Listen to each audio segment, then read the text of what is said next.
Assalamualaikum warahmatullahi wabarakatuh. Perkenalkan, nama saya Dadan Ramdhani. Saya dari kampus KISI Bogor.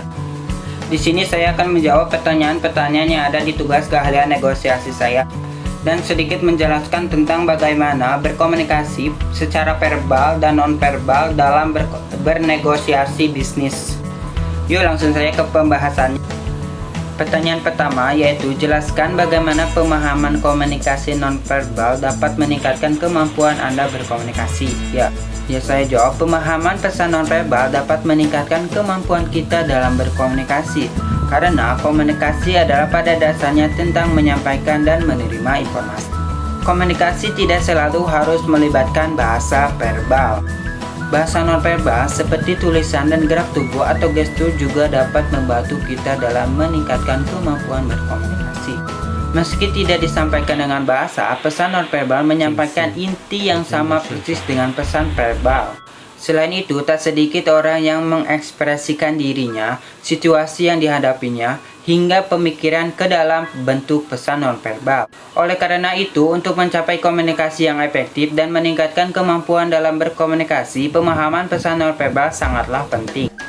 Oke, lanjut ke pertanyaan kedua, yaitu bagaimana cara Anda mengkomunikasikan keadaan yang sedang sibuk bila menghadapi tamu yang Anda hormati. Sebaiknya beritahu dulu lewat telepon bila ingin bertamu.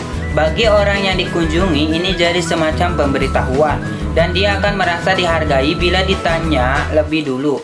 Bisa saja pada waktu Anda datang, dia ada acara lain atau tidak mau diganggu oleh tamu. Bagi Anda yang akan mendapatkan kepastian apakah si penghuni ada di rumah dan siap Anda kunjungi, seperti itu. Oke, lanjut ke pertanyaan yang ketiga.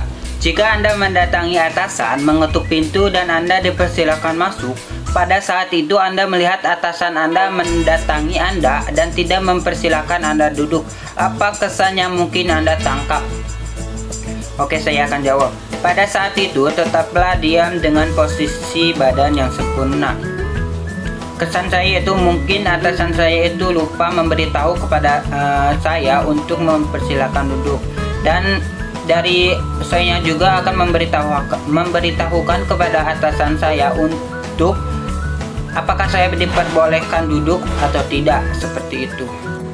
Oke, saya akan sedikit menjelaskan tentang bagaimana berkomunikasi verbal dalam bernegosiasi bisnis.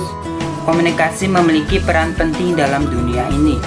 Komunikasi bahkan sanggup untuk menyentuh segala aspek kehidupan. Manusia sebagai makhluk sosial hanya dapat hidup berkembang dan berperan sebagai manusia dengan berhubungan dan bekerja sama dengan manusia lain dengan cara komunikasi. Hampir sebagian besar kegiatan manusia selalu berkaitan dengan komunikasi. Semua membutuhkan komunikasi. Komunikasi verbal, apa sih itu komunikasi verbal? Komunikasi verbal yaitu komunikasi yang menggunakan kata-kata baik secara lisan ataupun tulisan. Contoh berkomunikasi verbal dalam bernegosiasi bisnis antara si pembeli dan si penjual. Dia akan bernegosiasi dalam penawaran harga. Si pembeli pengen harga misalkan 50.000, sedangkan si penjual menjual harga 75.000. Disitulah berinteraksi, menyampaikan dengan kata-kata berkomunikasi verbal, seperti itu. Adapun berkomunikasi verbal secara lisan antara si penjual menawarkan produk yang ia jual ke si pembeli.